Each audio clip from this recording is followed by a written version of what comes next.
Si tu fais partie de ceux qui pensent qu'il te faut un four pour préparer un dessert incroyable, permets-moi de te dire que tu te trompes.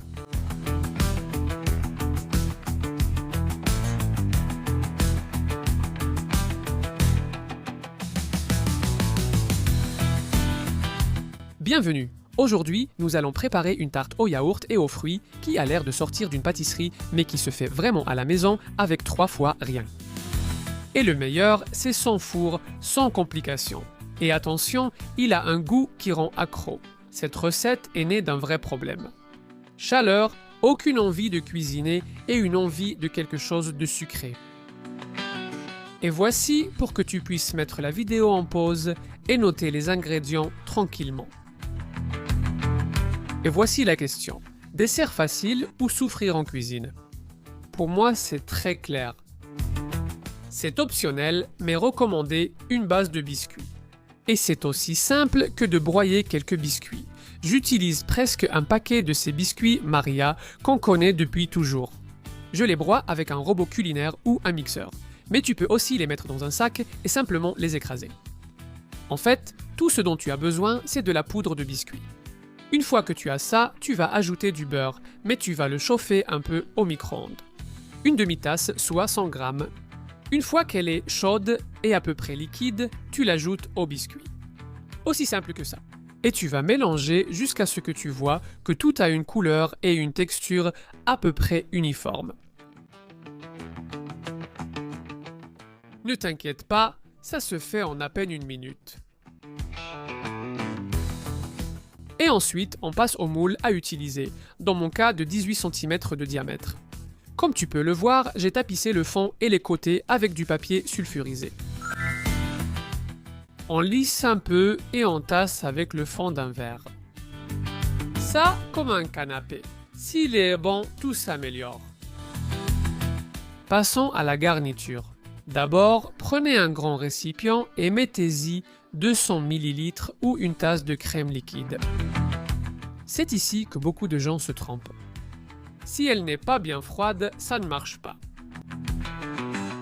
Avec l'aide d'un fouet, nous allons la monter.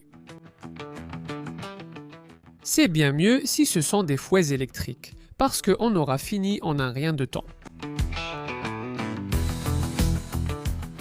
Mais attention à ne pas trop battre, on ne veut pas du beurre, on veut la gloire au dessert.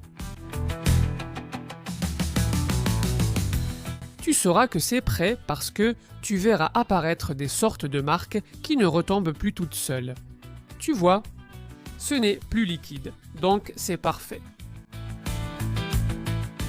Dans un autre récipient, nous allons mettre 3 yaourts nature, sans édulcorant ni sucre.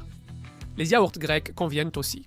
Et avec l'astuce de laisser entrer un peu d'air par le dessus du pot, c'est-à-dire faire une entaille et le soulever, regarde comme ils sortent propres, ils tombent entiers.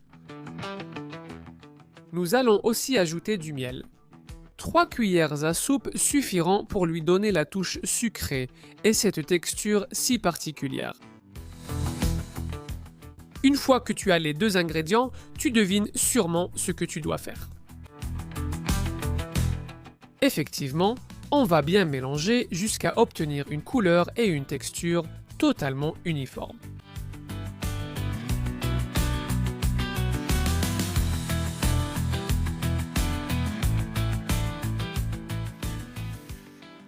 Vous le sentez? Ça sent déjà l'été.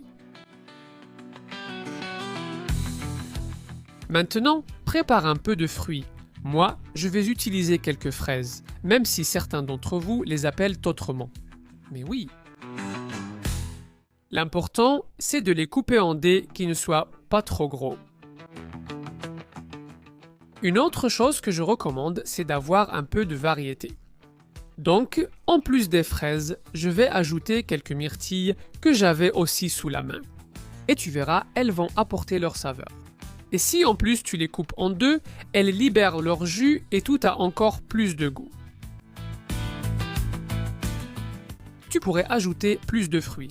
Ici, laisse libre cours à ton imagination.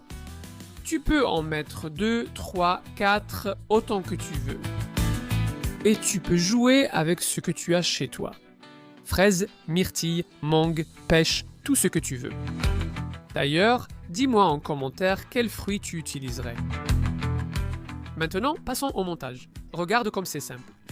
Nous mélangeons la crème fouettée de tout à l'heure avec cette crème de yaourt et de miel. Il suffit de quelques mouvements. De haut en bas, comme ça, avec des mouvements un peu enveloppants. Ça ira. C'est suffisant. Fais-le doucement pour que ça reste aussi moelleux. Ensuite, tu ajoutes les fruits que tu veux. Dans mon cas, tu vois ces fraises et les myrtilles.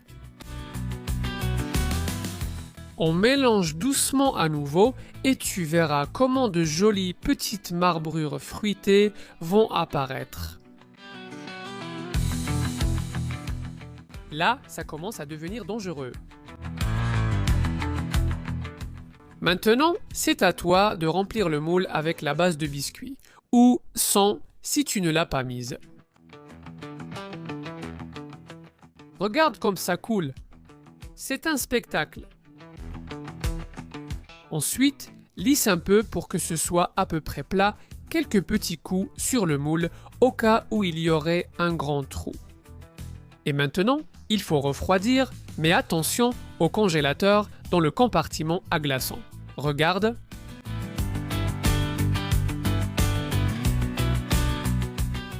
Minimum 6 heures, mais tu peux le préparer la veille ou même plusieurs jours à l'avance. Un autre avantage de ce dessert. Oui, je sais, attendre c'est difficile, mais ça en vaut la peine.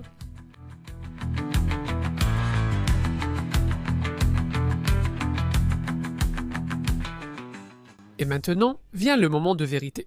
Ça va bien se passer. Quand tu voudras en profiter, tu la sors du frigo et tu la laisses reposer 10 minutes au moins avant de la servir. Tu peux profiter de ce temps pour prendre un peu plus de fruits et faire la décoration finale. Il faut vraiment bien la fixer, sinon ça ne se coupe pas bien. Des fruits délicieux par-dessus et qu'ils aient plusieurs couleurs.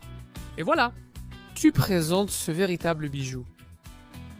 Ça donne vraiment envie, non? Je te préviens, ce gâteau a un petit problème. Si tu commences, tu ne t'arrêtes plus. Pour couper des parts, je recommande toujours de mouiller un peu le couteau d'abord. Ça facilite la découpe.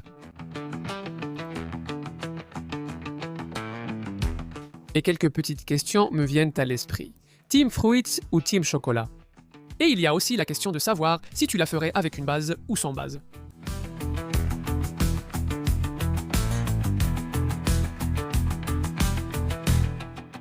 Il a été prouvé que tu n'as pas besoin de four pour préparer un super dessert.